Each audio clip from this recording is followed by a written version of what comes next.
함께 은혜 나눌 말씀은 구약성경 이사야서 20장 1절에서 6절까지 말씀입니다. 제가 가진 성경으로는 구약성경 989페이지에서 990페이지에 있는 말씀이고요. 이사야서 20장 1절에서 6절까지 말씀을 함께 교독하겠습니다. 아수리의 사르곤 왕이 다르단을 아스돗에 보내매 그가 와서 아스돗을 쳐서 취하던 해니라. 그때 여호와께서 아모스의 아들 이사야에게 말씀하여 이르시되 갈지어다 내 허리에서 배를 끄르고 내 발에서 신을 벗을지니라 하시매 그가 그대로 하여 벗은 몸과 벗은 발로 다니니라. 여호와께서 이르시되 나의 종 이사야가 3년 동안 벗은 몸과 벗은 발로 다니며 애굽과 구스에 대하여 징조와 예표가 되었느니라. 이와 같이 애굽의 포로와 구스에 사로잡힌 자가 아수르 왕에게 끌려갈 때에 젊은 자나 늙은 자가 다 벗은 몸과 벗은 발로 볼기까지 드러내어 애굽의 수치를 보이리니 그들이 바라던 구스와 자랑하던 애굽으로 말미암아 그들이 놀라고 부끄러워할 것이라. 그날에 이 해변 주민이 말하기를 우리가 믿던 나라 곧 우리가 아수르 왕에게서 벗어나기를 바라고 달려가서 도움을 구하던 나라가 이같이 되었은즉 우리가 어찌 능히 피하리요 하리라. 함께 이거 말씀을 가지고 모든 희망이 무너졌을 때라는 제목으로 함께 은혜를 나누길 원합니다. 사람은 희망으로 삽니다. 희망이 있기 때문에 버팁니다. 괜찮아질 거야. 조금만 더 지나면 나아질 거야. 저것만 있으면 살 수 있어. 그런데 인생을 살다 보면 정말 견딜 수 없는 순간이 옵니다. 내가 붙잡고 있던 희망이 하나씩 다 무너지는 순간입니다. 건강이 희망이었는데 건강이 무너집니다. 돈이 희망이었는데 경제가 무너집니다. 사람이 희망이었는데 사람이 떠납니다. 가정이 희망이었는데 가정이 흔들립니다. 내 실력이 희망이었는데 실패합니다. 그때 우리는 묻습니다. 하나님, 왜 하필 이것까지 무너지게 하십니까? 왜 나의 마지막 희망까지 끊어버리십니까? 그런데 여러분, 성경을 자세히 살펴보면 하나님은 종종 우리를 희망이 끊어진 자리로 데리고 가십니다. 왜입니까? 우리를 망하게 하시기 위해서가 아닙니다. 가짜 희망을 끊고 진짜 희망을 붙들게 하시기 위해서 우리를 희망이 끊어진 그 자리로 몰고 가시는 것입니다. 오늘 이사야서 20장은 굉장히 충격적인 장면이 기록되고 있는 장입니다. 하나님께서 이사야 선지자에게 3년 동안 벗은 몸과 벗은 발로 다니게 하십니다. 선지자는 당시 하나님의 권위를 상징하는 사람이었습니다. 그런데 하나님은 그 선지자를 포로처럼 만드십니다. 이것은 굉장히 충격적인 일이었습니다. 그럼 왜 그렇게까지 하셨을까요? 이스라엘 백성이 붙잡고 있던 희망이 얼마나 헛된 것인지 보여주시기 위해서였습니다. 그들이 붙잡고 있었던 것은 하나님이 아니라 구스와 애굽이었습니다. 하나님이 아니라 세상의 힘이었습니다. 하나님이 아니라 눈에 보이는 안전장치였습니다. 그런 그들에게 하나님 말씀하십니다. 그 희망은 너를 구원하지 못한다. 오늘 하나님 우리에게도 같은 질문을 하십니다. 너는 지금 무엇을 희망으로 삼고 있느냐? 정말 나를 의지하고 있긴 한 거냐? 아니면 다른 것 붙잡고 살고 있진 않느냐? 오늘 말씀을 통해 오직 하나님만이 참 소망의 힘을 깨닫는 은혜가 있기를 축복합니다. 먼저 사람은 하나님보다 눈에 보이는 것을 더 의지합니다. 5절 말씀, 그들이 바라던 구스와 자랑하던 애굽으로 말미암아 그들이 놀라고 부끄러워할 것이라. 여기서 구스는 에티오피아입니다. 애굽은 이집트고요. 지금 이스라엘 백성은 하나님을 믿는다고 말했습니다. 그런데 실제로는 하나님보다 구스와 애굽을 더 믿었습니다. 입으로는 하나님을 말하지만 마음은 세상을 더 의지하고 있었던 것입니다. 그렇다면 그들이 왜 구스와 애굽을 의지했을까요? 왜 그것을 더 믿었을까요? 당시 구스와 애굽이 강했기 때문입니다. 군대가 있었고요. 눈에 보이는 힘이 있었기 때문입니다. 하나님 지금 눈에 보이지 않지만 애굽은 눈에 보입니다. 하나님은 기다려야 하지만 애굽은 당장 손에 잡히는 것처럼 느껴집니다. 그래서 그들은 하나님보다 애굽을, 구스를 더 신뢰했습니다. 우리도 똑같습니다. 하나님을 믿는다고 말합니다. 그런데 실제 삶에서는 하나님보다 다른 것을 더 의지할 때가 많습니다. 돈이 있어야 안심됩니다. 사람이 있어야 든든합니다. 통장이 채워져야 평안합니다. 내 계획대로 되어야 안정감을 느낍니다. 하나님 한 분만으로는 살짝 불안합니다. 그래서 우리는 하나님을 믿으면서도 계속 애굽을 찾습니다. 하나님도 믿고 세상도 붙잡고. 여러분의 애굽은 무엇입니까? 사람입니까? 돈입니까? 경력입니까? 아니면 건강입니까? 자녀입니까? 아니면 나의 계산입니까? 문제는 하나님보다 그것을 더 의지하는 순간 그것이 우상이 되어진다는 것입니다. 하나님은 그 우상을 반드시 무너뜨리십니다. 하나님 가장 싫어하시는 것, 그래서 십계명에 가장 먼저 뭐라고 말씀하십니까? 나 외에 다른 신을 두지 말라고 말씀하십니다. 그 어떤 우상도 만들지 말고 그것에 절하지 말라고 분명히 말씀하십니다. 하나님은 우리가 하나님만 바라보길 원하시는데 우리가 우상을 섬길 때 그 우상을 무너뜨리시는데 왜일까요? 하나님은 우리를 벌 주시려고 우리가 붙들고 있는 그 구스와 애굽을 무너뜨리시는 것이 아닙니다. 우리가 그것 없이는 못 산다고 착각하기 때문에 그것을 무너뜨리시는 것입니다. 하나님보다 더 사랑하는 것을 붙잡고 있으면, 그것을 붙들고 있으면 결국 그것이 우리를 무너뜨리기 때문에, 그래서 하나님은 무자비하셔서 흔들고 무너뜨리시는 것이 아니라 우리를 살리기 위해서 흔들고 무너뜨리십니다. 또 하나님은 헛된 희망이 얼마나 위험한지 깨닫게 하십니다. 3절 말씀, 여호와께서 이르시되 나의 종 이사야가 3년 동안 벗은 몸과 벗은 발로 다니며 애굽과 구스에 대하여 징조와 예표가 되었느니라. 자, 여러분 이 장면 생각해 보시기 바랍니다. 선지자가 3년 동안 벗은 몸과 벗은 발로 다녔다라고 얘기합니다. 포로의 모습인데 이게 좀 잘 이해가 되지 않죠? 여러분 당시 포로로 끌고 갈 때 남자들은 어떻게 하냐면 옷을 여기 엉덩이 윗부분까지 잘라버립니다. 그러니까 다 밑에가 다 드러나죠. 그리고 맨발로 끌고 갑니다. 왜냐하면 신발을 신으면 도망갈 확률이 높기 때문에. 그래서 수치를 드러내고 그 도망갈 길을 다 차단하고 굴비 엮듯 다 줄줄이 엮어서 그들을 끌고 간다는 것입니다. 그런데 지금 이사야 선지자가 그렇게 포로의 모습으로 3년 동안 지냈습니다. 그럼 하나님께서 왜 이렇게까지 하십니까? 이스라엘이 그만큼 완고했기 때문입니다. 하나님 말씀도 안 듣습니다. 이사야의 경고의 외침도 듣지 않습니다. 그래서 하나님은 이사야의 삶 자체를 메시지로 사용하십니다. 하나님은 그 이사야를 통해서 이렇게 말씀하십니다. 너희가 믿고 있는 애굽도 결국 이렇게 무너진다. 너희가 의지하는 그들도 결국 포로가 된다. 사랑하는 여러분, 우리가 붙잡고 있는 세상의 희망은 결국 다 무너집니다. 돈도 영원하지 않습니다. 건강도 영원하지 않습니다. 제가 다른 것 다 없어서 유일하게 자부했던 것 건강인데요, 이제는 건강 자신하지 못합니다. 사람도 영원하지 않습니다. 권력도 영원하지 않습니다. 세상 것은 전부 흔들립니다. 그런데 우리는 흔들리는 그것을 붙잡고 안심하려고 합니다. 흔들리는 것을 붙잡고 있으니 불안할 수밖에 없습니다. 왜 그리스도인인데도 이렇게 불안합니까? 하나님이 아닌 흔들리는 것을 붙잡고 있기 때문입니다. 그래서 하나님은 때때로 우리가 붙잡고 있는 것을 흔들고 무너뜨리십니다. 사업이 흔들립니다. 관계가 흔들립니다. 자존심이 무너집니다. 건강이 무너집니다. 그때 우리는 원망합니다. 하나님, 제게 왜 이러십니까? 이건 너무하신 거 아닙니까?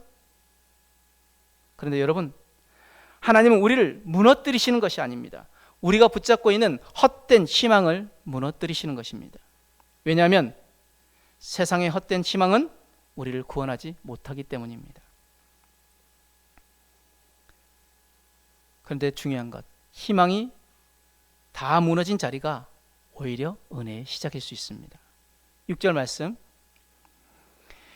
그날에 이 해변 주민이 말하기를 우리가 믿던 나라 곧 우리가 아수르 왕에게서 벗어나기를 바라고 달려가서 도움을 구하던 나라가 이같이 되었은즉 우리가 어찌 능히 피하리로 하리라. 애굽이 무너졌습니다. 구스가 무너졌습니다. 이스라엘은 이제 절망합니다. 이제 끝났다. 우리를 도와줄 나라는 더 이상 없다. 이젠 더 이상 희망이 없다. 그런데 여러분, 바로 그때가 하나님을 바라볼 시간입니다. 우린 자꾸 세상의 희망을 붙들고 하나님도 함께 믿으려고 합니다. 돈도 있고 하나님도 있으면 좋죠. 사람도 있고 하나님도 있으면 좋죠. 안정도 있고 하나님도 있으면 좋죠. 그런데 하나님 말씀하십니다. 네가 정말 나를 믿고 있기는 하냐? 네가 정말 나만 의지하고 있느냐? 앞서 말씀드렸던 것처럼 하나님도 믿고 세상도 붙잡고,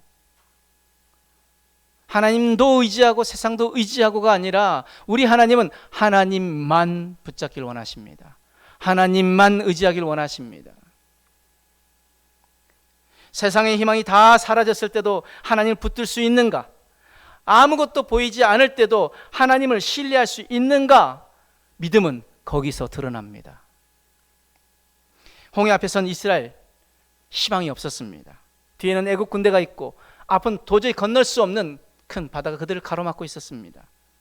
그런데 하나님은 그 자리에서 길을 내셨습니다. 다니엘의 세 친구 풀무불 가운데 던져졌습니다. 끝인 줄 알았습니다. 그러나 그 속에서 하나님을 만났습니다. 바울 감옥에 갇혔습니다. 다들 끝이라고 이야기했습니다. 그러나 그 감옥에서 복음의 문이 열렸습니다. 그러므로 희망이 끊어진 자리가 끝이 아닙니다. 오히려 인간의 희망이 끝난 자리가 하나님의 역사의 시작이 되어지는 것입니다. 여러분, 혹시 지금 아무 희망도 안 보인다라는 분 계십니까? 오히려 그 자리가 은혜의 시작일 수 있습니다. 왜냐하면 이제는 하나님만 바라볼 수 있기 때문입니다. 그런데 여러분, 우리가 이렇게 하나님 바라본다 하는데 우리 모든 희망이 무너진 뒤에도 우리가 하나님 바라보며 나아가는데, 그런데 하나님이 여전히 응답하지 않으실 때 우리는 낙심하고 낭망합니다. 간절히 기도해도 조용합니다. 울어도 하늘이 닫힌 것 같습니다. 그런데 믿음은 바로 그 침묵 속에서 자라납니다. 하나님이 안 계신 것이 아니라 하나님은 그 가운데 더 깊이 일하고 계십니다. 기억하십시오. 하나님 우리의 모든 것을 다 빼앗아 가신 뒤에 비웃고 계신 분이 아니십니다. 오히려 우리가 다 무너져 주저앉은 그 자리에 가장 가까이 찾아오시는 분이십니다. 사람은 떠나도 하나님 떠나지 않으십니다. 사람은 나를 버려도 하나님 절대 나를 버리지 않으십니다. 세상은 등은 돌려도 하나님 끝까지 우리를 품고 우리를 기다리십니다. 우리가 놓치지 말아야 할 중요한 진리, 하나님만이 우리의 진짜 구원자이십니다. 여러분, 이사야서에 나오는 이사야, 그 이사야의 이름의 뜻이 무엇인지 아십니까? 바로 여호와가 구원하신다입니다. 이것이 이사야 전체의 핵심입니다. 구원은 애굽에 있지 않습니다. 구원은 사람에게 있지 않습니다. 구원은 돈에 있지 않습니다. 오직 하나님께 있습니다. 그래서 이사야서 43장 11절 말씀에 나 곧 나는 여호와라, 나 외에는 구원자가 없느니라 분명히 말씀하십니다. 그런데 우리는 자꾸 하나님 외에 다른 구원자를 만들려고 합니다. 이 사람만 있으면 살 수 있다. 이 돈만 있으면 괜찮다. 이 문제만 해결되면 내가 행복할 것 같다. 아니요. 그것은 잠시 위로가 될 수는 있어도 우리의 영원한 구원자가 될 수 없습니다. 오직 하나님만이 나의 구원자이십니다. 오직 하나님만이 나의 구원자 되십니다. 하나님은 채우실 때도 하나님이 구원자 되심을 보게 하십니다. 하나님은 비우실 때도 하나님이 구원자 되심을 보게 하십니다. 그래서 믿음은 상황이 아니라 방향입니다. 상황은 절망적일 수 있습니다. 하지만 방향이 하나님을 향하고 있다면 그 인생 망한 인생이 아닙니다. 반대로 상황은 좋아 보여도 하나님을 떠나 있으면 그 인생은 위험한 인생입니다. 오늘 말씀 우리 삶에 어떻게 적용해야 할까요? 첫째, 지금 내가 붙잡고 있는 애굽이 무엇인지 점검하시길 바랍니다. 하나님보다 더 의지하는 것이 무엇입니까? 그것이 무너지면 살 수 없다라고 생각하는 것이 무엇입니까? 그것이 여러분의 애굽입니다. 하나님은 오늘 그것을 내려놓으라고 말씀하십니다. 하나님, 우리가 붙들고 있는 애굽을 무너뜨리시는 것만이 목적이 아닙니다. 하나님 자신이 우리의 소망 되기를 원하시는 것입니다.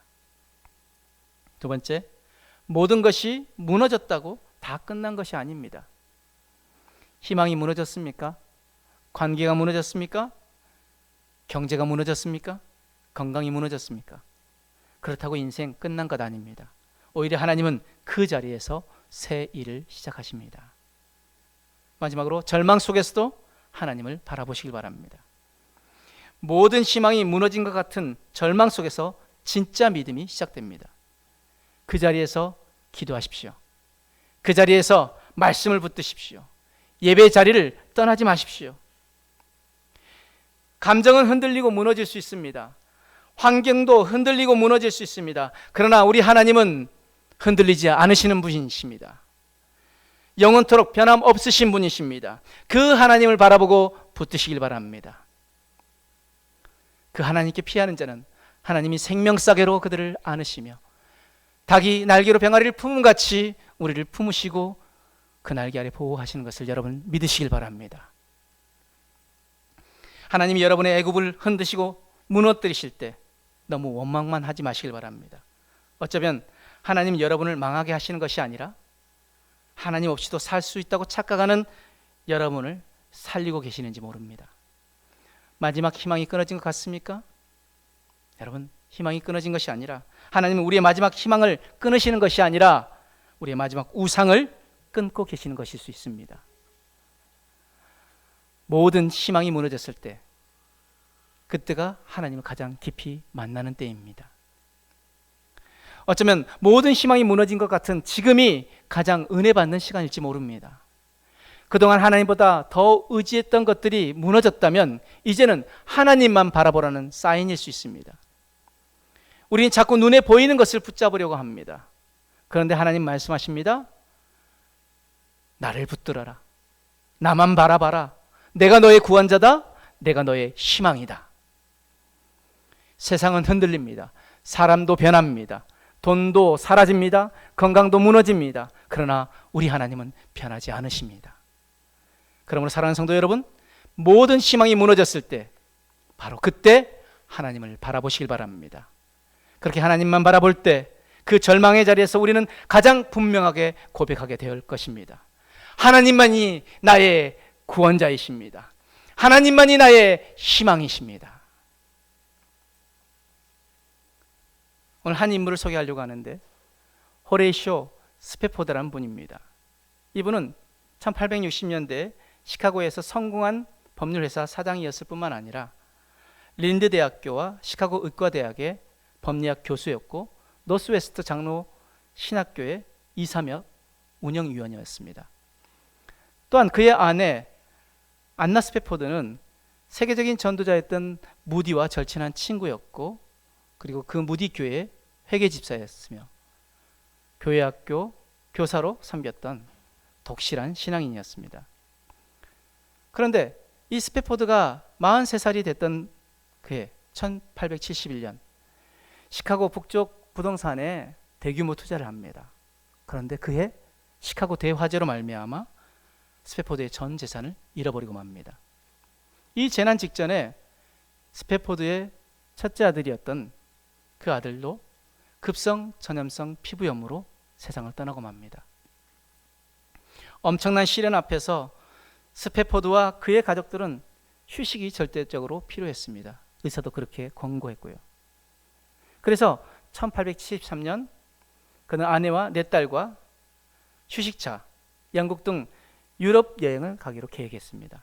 때마침 유럽에서 복음 전도 사역을 전개하고 있었던 친구 무디의 전도 집회도 돕고 싶었습니다.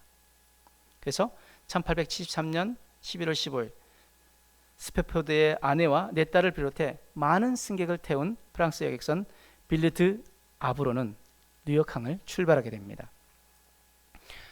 하지만 출항 몇 분 전에 스페포드는 중요한 사업 문제 때문에 배에서 내릴 수밖에 없었습니다. 나중에 따라가겠노라고 아내와 자녀들에게 이야기하고 그는 배에서 내렸습니다.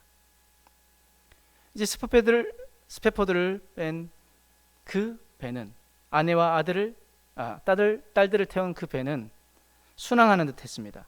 그런데 모두가 깊이 잠든 새벽 2시, 22일 새벽 2시입니다. 그 배는 대서양 한가운데를 지나고 있는데 영국 철갑선 라키언호와 정면으로 충돌하고 맙니다.